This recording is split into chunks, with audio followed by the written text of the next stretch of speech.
یہ درس ہے کہ ہم اپنا محاسبہ کریں۔ حاضرین محترم، احیاء العلوم کے اندر ایک حکایت درج ہے۔ حضرت توبہ رحمۃ اللہ تعالی علیہ، آپ نے ایک دن اپنا محاسبہ کیا اور آپ کی عمر مبارک 60 برس ہو چکی تھی، 60 سال آپ کی عمر ہو چکی تھی، اور آپ اپنا محاسبہ کر رہے ہیں کہ میں نے اپنی زندگی کے اندر کیا کچھ کیا ہے۔ کیا میری زندگی نافرمانیوں کے اندر تو نہیں گزری، گناہوں کے اندر تو نہیں گزری، غفلتوں اور تباہ کاریوں کے اندر تو نہیں گزری؟ اپنی زندگی کا محاسبہ کرتے ہیں اور اپنی زندگی کو، اپنے زندگی کے 60 سالوں کو حضرت توبہ رحمۃ اللہ تعالی علیہ دنوں کے اندر تقسیم فرماتے ہیں، اور دن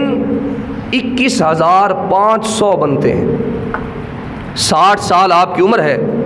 اور محاسبہ کر رہے ہیں، اور اپنی اس 60 سالہ زندگی کو دنوں کے اندر ڈیوائیڈ کرتے ہیں،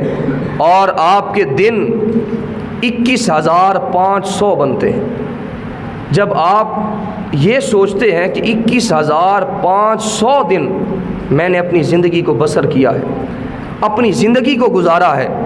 آپ جب یہ سوچتے ہیں تو آپ کی ایک بلند آواز سے چیخ نکلتی ہے، غش کھا کر زمین پر گرتے ہیں اور یوں کہتے ہیں کہ میں نے 21,500 دن گزار دیے ہیں۔ اگر میں نے ان دنوں کے اندر، ہر دن کے اندر اگر میں نے ایک گناہ بھی کیا ہو، 21,500 دنوں کے اندر اگر میں نے ایک گناہ بھی کیا ہو تو 21,500 گناہ بنتے ہیں۔ اگر میں نے ایک گناہ بھی کیا ہو تو 21,500 گناہ ہر دن کے بدلہ کے اندر بنتے ہیں، اور 21,500 گناہ لے کر اللہ کے حضور میں کیسے حاضر ہوں گا؟ اس حقیقی بادشاہ کے سامنے میں کیسے اپنا منہ لے کر جاؤں گا اور اپنے اعمال کا کیا جواب دوں گا؟ 21,500 دنوں کے اندر اگر ایک غلطی بھی ہوئی ہو، حاضرین محترم، کہا اگر ایک غلطی ہوئی تو 21,500 گناہ تو ہو گئے۔ اگر دن کے اندر میری زندگی ہی غفلتوں کے اندر گزری، میری زندگی ہی گناہوں کے اندر گزری، تو فرمایا پھر میرے نامہ اعمال کے اندر کتنے گناہ درج ہو چکے ہوں۔ آپ غش کھا کر زمین پر گرے اور آپ کی روح قفس انصری سے پرواز کر گئی۔ آپ نے اپنی جان آفرین کے سپرد کر دی، اور کوئی کہنے والا کہہ رہا تھا کہ اے بندے، تو جنت الفردوس کے اندر اعلیٰ مقام پر فائز ہو چکا ہے، اللہ رب العزت نے تجھے بخش دیا ہے اور تجھے جنت کے اندر اعلیٰ مرتبے پر فائز فرما دیا ہے۔ تو عزیز محترم، حضرت ابو بکر صدیق رضی اللہ تعالیٰ عنہ، حضور کے پہلے صحابی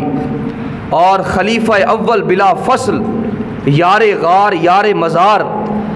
آپ اپنا محاسبہ کس انداز سے کرتے ہیں؟ آپ ایک باغ کے اندر تشریف لے جاتے ہیں، آپ باغ کے اندر پہنچتے ہیں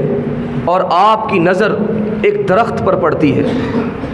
اس درخت کے سائے کے اندر ایک چڑیا بیٹھی ہوتی ہے۔ حضرت صدیق اکبر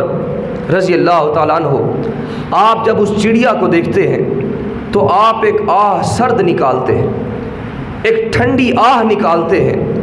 اور اللہ کے حضور عرض کرتے ہیں، کہتے ہیں کہ مجھ سے تو یہ چڑیا ہی بہتر ہے جو ایک درخت سے دانہ کھاتی ہے اور دوسرے درخت کے سائے کے اندر جا کر بیٹھ جاتی ہے۔ ایک درخت سے دانہ لیتی ہے اور دوسرے درخت پر جا کر بیٹھ جاتی ہے۔ کہا کہ جب اپنا یہ وقت مکمل کر لے گی پھر یہ اپنے ٹھکانے کو پہنچ جائے گی، مگر میں وہ شخص ہوں کہ جس کو اللہ رب العزت نے عزت بھی عطا فرمائی، عظمت بھی عطا فرمائی، شان بھی عطا فرمائی، اور اللہ رب العزت نے مجھے اشرف المخلوقات کے مرتبے پر بھی فائز فرمایا، اتنا مقام اور مرتبہ عطا فرمایا، مگر میں بھی اپنا وقت پورا کروں گا، اور وقت پورا کرنے کے بعد مجھے اپنے کیے پر، اپنے اعمال پر اللہ کے حضور جواب دینا پڑے گا۔ کہا کہ کاش کہ میں چڑیا ہوتا۔ حاضرین محترم، یہ وہ ہستی کہہ رہی ہے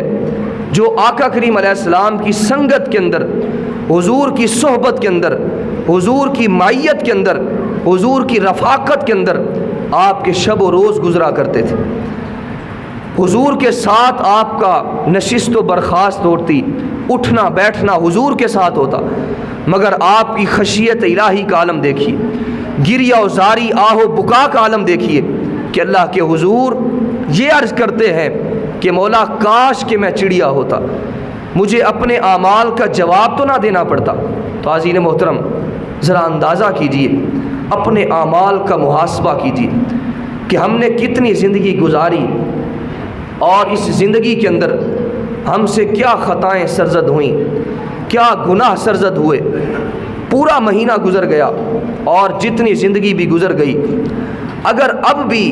ہم اللہ کے حضور حاضر نہیں ہوئے تو پھر ابھی بھی رمضان المبارک کے چند دن باقی ہیں، چند ساعتیں، چند گھڑیاں باقی ہیں، ابھی بھی توبہ کا دروازہ بند نہیں ہوا، اس کی رحمت کا دروازہ ابھی بھی بند نہیں ہوا، اس کی رحمت ابھی بھی اپنے بندوں کو آوازیں دے رہی ہے، میرے بندوں واپس پلٹ آؤ، میری بارگاہ کے اندر آ جاؤ۔ یا ایھا الانسان ما غرک بربک الکریم، اے انسان تجھے کس چیز نے دھوکے کے اندر ڈال دیا ہے، پلٹ آ، ربک الکریم، تیرا رب بڑا ہی کریم ہے، بڑی ہی محبت فرمانے والا ہے، تو واپس پلٹ آ۔ حاضرین